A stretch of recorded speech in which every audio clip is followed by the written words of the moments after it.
रोजगार समाप्त कर दिए गए पूरे देश में। बड़े बड़े उद्योगपति घरानों के हवाले रेलवे, पोर्ट, एयरपोर्ट किए जा रहे हैं। हरियाणा के अंदर भी 2 लाख नौकरियां जो समाप्त कर दी गई या रिक्त पड़ी है। 9 साल से शिक्षकों की भर्ती नहीं, जिनकी भर्ती थी पीटीआई से लेकर ड्राइंग टीचर तक, उनको निकाला जा रहा है। फौज की एक भर्ती होती थी, फौज की भर्ती भी 5,500 हर साल हरियाणा से पक्की भर्ती होकर फौज में जाते थे। अब अग्निपथ योजना आ गई, केवल 950 इस साल अग्निपथ में भर्ती हुए 4 साल के बाद। आपको पता है उनमें से 700 बिना पेंशन के घर वापिस आ जाएंगे। आजकल रिश्ता करने भी जाते हैं, बताते हैं कि फौज में गया, तो पूछते हैं कि कौन सी फौज में गया है। 4 साल के बाद बिना पेंशन के वापिस सुना दे। ये स्थिति बेरोजगारी में देश में। और लिस्टें आती हैं तो हरियाणा के नौजवानों से ज्यादा बाहर के दूसरे प्रदेशों के बच्चों का उसमें नंबर आता है।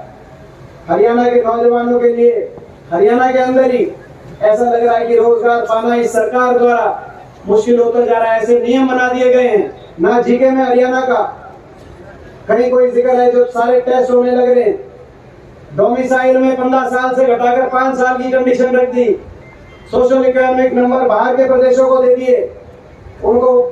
तो आज जितनी लिस्टें आ रही हैं, एक के बाद एक लिस्ट, हरियाणा से ज्यादा बाहर के प्रदेश के नौजवान लग रहे हैं हरियाणा के अंदर। ये स्थिति है। बेरोजगारी में देश में नंबर 1, महंगाई में देश में नंबर 1, अर्थव्यवस्था चौपट हो गई। सबसे ज्यादा वैट हरियाणा में, सबसे ज्यादा डीजल पेट्रोल अगर महंगा है, रसोई गैस का सिलेंडर आज देश में, तो हरियाणा में क्योंकि वैट सबसे ज्यादा लग गया। 400 रुपए का सिलेंडर था, आपको याद होगा, ऐड आती थी बीजेपी की 400 रुपए के सिलेंडर पे कि बहुत हुई महंगाई की मार, अब की बार बीजेपी सरकार।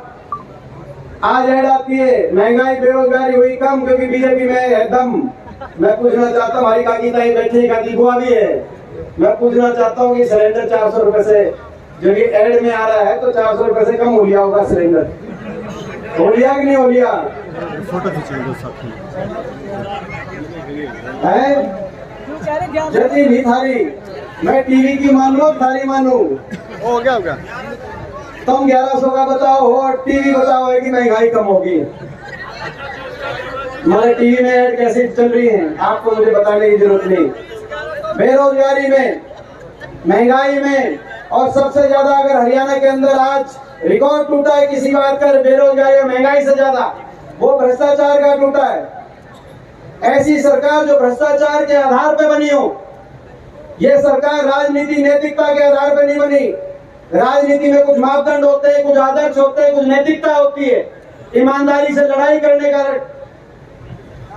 गठबंधन आया, एक कहता था 75 पार, बीजेपी का नारा था 75 पार। आपको याद होगा 2019 के विधानसभा चुनाव में लोगों ने 75 पार के नारे की हवा निकाल दी। बीजेपी वाले कहते थे 75 पार, दूसरा कहता था बीजेपी को करो जमुना पार। एक कहता 75 पार, दूसरा कहता बीजेपी को करो जमुना पार। नतीजा आते ही दोनों बन गए जमा पक्के यार। बन गए पक्के यार। हरियाणा बना दी भ्रष्ट सरकार, जनता करी हाहाकार।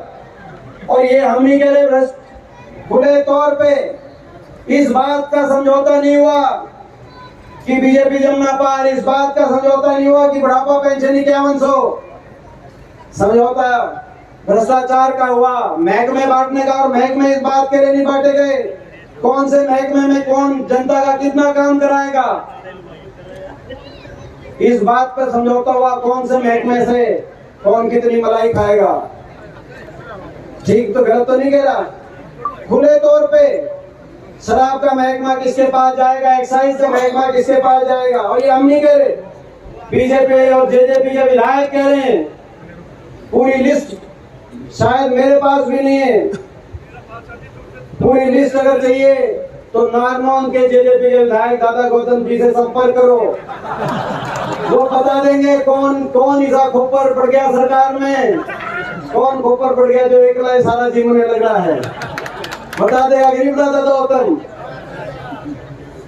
खुले तौर पे ऐसा खुला नाच भ्रष्टाचार का कि एक सत्ता दल के विधायक कह रहे हैं कि एक खोपर पड़ गया और एकला जीव रहा है, और जीवने पे आपस में प्रतिस्पर्धा हो रही है कि कौन ज्यादा जीवेगा, कौन से महकमे में जीवने के हिसाब से महकमे बट रहे हैं, लोगों के काम करने के हिसाब से महकमे नहीं बट रहे। ऐसा भ्रष्टाचार, एक के बाद एक घोटाला, शराब घोटाला, धान घोटाला, ग्वालपाड़ी का घोटाला, मेट्रो घोटाला, भर्ती घोटाला, एक के बाद एक घोटाला। कोई अदानी घोटाला की तो गूंज हरियाणा से लेकर और देश के कोने कोने में। हरियाणा में 25 साल का करार किया था हमारी सरकार ने एक औद्योगिक समूह के साथ, जिसको लेकर आज प्रश्न चिन्ह उठ रहे हैं। अदानी समूह के साथ 25 साल तक बिजली देनी थी, 2 रुपए 94 पैसे की बिजली देनी बंद कर दी उस सरकार बदलते ही। और हरियाणा सरकार को 11 रुपए तक की बिजली बाहर से लेकर अपने उपभोक्ता को देनी पड़ी। आपके बिल आए, हजारों की संख्या, हजारों लाखों के बिल आए, हरियाणा के उपभोक्ता को बिल देने पड़े। देश के किसी कोर्ट ने संज्ञान लिया कि नहीं लिया, वो तो कोर्ट जानते हैं, न्यायपालिका जानती है। प्रोफेसर साहब ने सही कहा,